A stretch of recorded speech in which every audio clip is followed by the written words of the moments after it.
What's up, ladies and gentlemen of YouTube?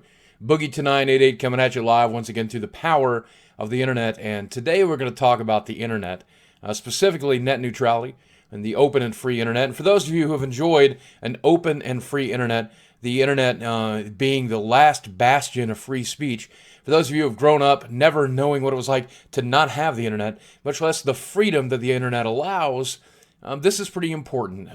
Some changes have taken place today you need to know about. A long time ago, near the beginning of the internet, the FCC put into place a regulation to guarantee an open and free internet. And part of that clause is what we like to call net neutrality. And net neutrality basically says that you cannot differentiate between one website and another. That the people who bring the internet to you, Verizon, AT&T, Comcast, Time Warner Cable, Cox Communications, they cannot differentiate between YouTube.com, Facebook.com, Netflix, or just some website you find somewhere on the corner of the internet. The folks at Verizon and to a lesser extent AT&T decided that this business model was not profitable for them and that they wanted to be able to charge big tech companies like Google, like Facebook, a premium fee to guarantee the best pipe possible directly to your phone or directly to your home internet service. And there's a lot of problems that comes with that.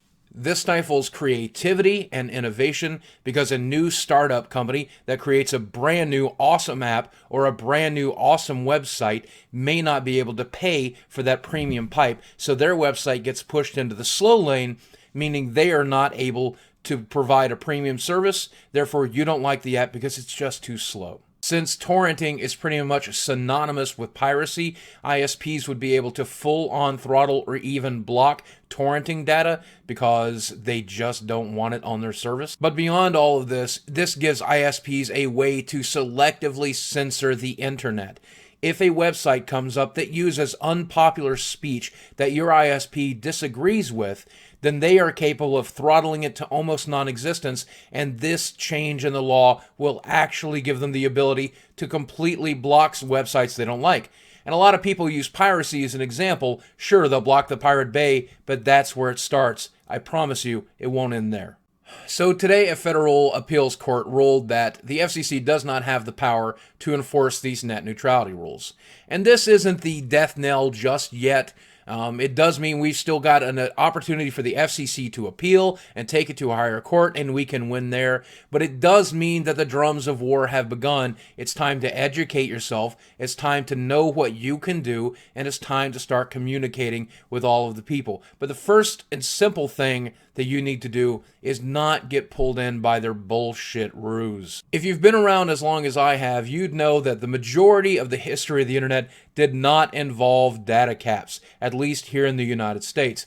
Data caps are a relatively new thing, thought up by a handful of ISPs, most notably Verizon and AT&T. So it should come to no surprise to anybody that Verizon and AT&T have both announced plans that once net neutrality is eradicated, big tech companies that pay for that premium internet pipe will also not count against your data limits. And what's funny about this is a lot of companies still don't have data caps in place. There is a large number of cable and internet providers who do not. There are groups of cell phone companies, whether it be Sprint, whether it be Straight Talk, whether it be T-Mobile, these companies know that there's no need for a data cap. The only people enforcing a data cap is the group of people who plan to tier the internet so they can circumvent their own made-up bullshit need for a data cap. Holy shit.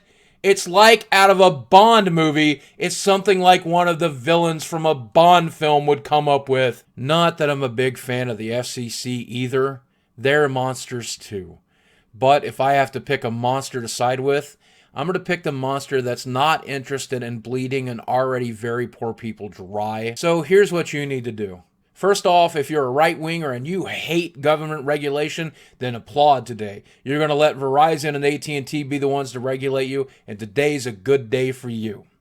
If you're the kind of person that wants a free and open internet and wants the American government to guarantee it, then you need to pay a very close attention to the open internet and to net neutrality. You need to keep abreast on this news, and I'll try to keep you updated via Twitter and elsewhere as it goes on. The FCC should appeal, and when they do appeal, hopefully we will win that court case. If we do not win that court case, then we're going to have to find another plan, and that's where you and I are going to come in.